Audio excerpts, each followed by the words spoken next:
Deus cria o homem. Então o Senhor Deus formou o homem do pó da terra e soprou em suas narinas o fôlego de vida, e o homem se tornou um ser vivente. Gênesis 2:7. O primeiro capítulo de Gênesis descreve o processo de Deus criando os céus, a terra, tudo o que neles há, e a humanidade. O segundo capítulo nos fala que Deus fez o jardim do Éden e pôs ali o primeiro homem. Olhemos, pois, para a razão pela qual Deus criou o homem. 1. O homem foi criado à imagem de Deus.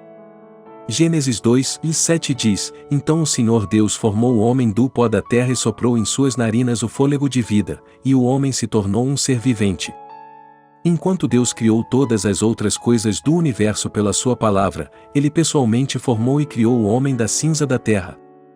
Deus criou o homem de forma perfeita, e o homem se tornou um ser vivente depois que Ele soprou em suas narinas o fôlego da vida.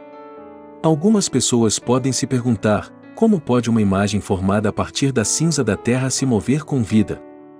Mas pense nos robôs, computadores, órgãos internos artificiais ou pele artificial. Se o homem pode fazer tais coisas, quanto mais Deus é capaz de criar o homem. Contudo, porque um limite foi estabelecido em seus pensamentos, essas pessoas não podem crer no poder de Deus.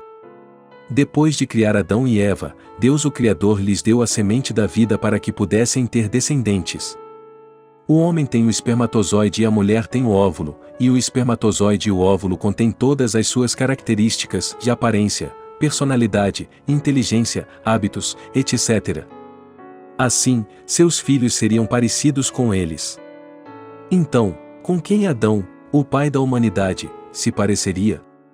Como lemos em Gênesis 1:27, criou Deus o homem à sua imagem, a imagem de Deus o criou, o homem e mulher os criou. Adão foi criado à imagem de Deus. Além de sua aparência externa, o espírito do homem também veio de Deus e também se parece com o seu espírito. Adão era um ser vivente. O espírito de Adão, como o de Deus, era cheio somente de bondade, luz e verdade. Depois que ele comeu da árvore do conhecimento do bem e do mal pecando contra Deus, todos os seus descendentes ficaram manchados com pecado e maldade e acabaram perdendo a imagem santa de Deus.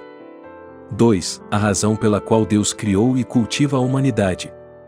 Se queremos buscar e entender a resposta a essa pergunta, por que estamos aqui, precisamos conseguir responder a pergunta: por que Deus nos criou e por que e como Ele está cultivando a humanidade? Na Bíblia existem muitas parábolas que se referem ao cultivo da terra e colheitas. Em Mateus 13, Jesus comparou o coração humano a 4 tipos diferentes de solo. Com a parábola do joio e do trigo em Mateus 13 e a parábola do joio semeado com o trigo em Mateus 13, a Bíblia nos fala sobre o julgamento que está por vir. Com tais parábolas, Deus nos fala que sua providência em criar a humanidade e governar a história do mundo é o mesmo que cultivar um campo e colher depois. Assim como o agricultor cultiva seu campo para a colheita, Deus está nos cultivando hoje. Deus deseja obter os verdadeiros filhos com quem Ele possa compartilhar seu amor. Com seu maravilhoso poder e como um temível juiz, Deus, o Criador, possui total autoridade e justiça em uma das mãos, e na outra Ele possui atributos humanos caracterizados por amor, compaixão, misericórdia, e assim por diante. Deus pode regozijar-se, entristecer-se e lamentar assim como os seres humanos, e em vez de ficar sozinho, Ele quer pessoas com quem possa compartilhar o amor. Ele já tinha incontáveis hostes celestiais no seu lado. Todavia, Deus queria filhos verdadeiros que o obedeceram voluntariamente por amor. Suponha que você tenha um robô em casa que fará tudo o que você lhe disser para fazer, e que você tem também um filho que pode lhe causar problemas às vezes, mas à medida que cresce se sente grato pela graça e amor de seus pais e também ama você. Entre o robô e o filho, qual você consideraria mais precioso? Por mais obediente que o robô seja, ele jamais se compararia ao filho, com quem pode compartilhar seu coração. Da mesma forma, Deus criou a humanidade porque queria ter filhos que obedeceriam a Ele e compartilhariam seus corações com Ele voluntariamente. 3. O joio e o trigo. Por mais diligentemente um agricultor trabalhe, e no tempo da colheita ele colherá o joio junto com o trigo.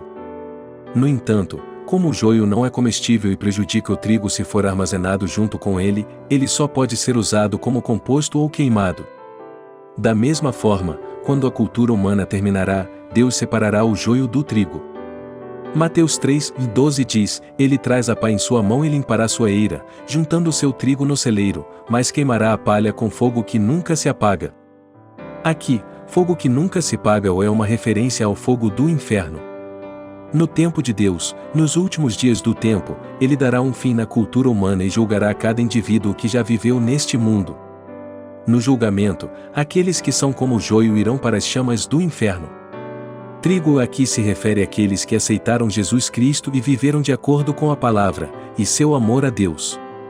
Eles se despojaram do pecado e maldade diligentemente e recuperaram sua imagem. Por outro lado, joio se refere a todos aqueles que não creram em Deus e não aceitaram Jesus Cristo como seu Salvador. Uma coisa que devemos manter na mente aqui é que não são todos os que vão à igreja que são o trigo. Se abandonarem a palavra de Deus e passarem a viver de acordo com seus desejos mundanos, aos olhos de Deus eles são o joio. É por isso que Jesus nos disse em Mateus 7:21, nem todo aquele que me diz, Senhor, Senhor, entrará no reino dos céus, mas apenas aquele que faz a vontade do meu Pai que está nos céus. Deus deseja que todos conheçam seu coração, se tornem o trigo e recebam a salvação. 1 Timóteo 2:4. Por essa razão Ele nos deu seu único Filho para morrer na cruz em nosso lugar. Apesar disso, aqueles que continuarem vivendo no pecado sem aceitar Jesus como seu Salvador serão incapazes de recuperar seu verdadeiro valor como alguém criado à imagem de Deus e serão apenas o joio. O joio não pode entrar no céu. Se pessoas cheias de ódio, ciúmes, ganância, briga e outras formas de maldade pudessem entrar no céu, este se corromperia. O que aconteceria com as pessoas que não puderam entrar no céu? O espírito de cada pessoa é imortal, ele não pode se extinguir. Essas pessoas serão reunidas, presas no inferno para sempre, e como salário de seus pecados, cada uma receberá castigos no fogo que nunca se apaga no inferno. Leia o livro Inferno, escrito por Dr. Jairok Lee para mais informações. Queridos irmãos e irmãs em Cristo, oro em nome do Senhor para que vocês possam ser como o trigo, isto é, verdadeiros filhos de Deus, se assemelhando a Ele e tendo corações cada vez mais santificados, podendo compartilhar amor com Ele e viver para todo sempre no céu.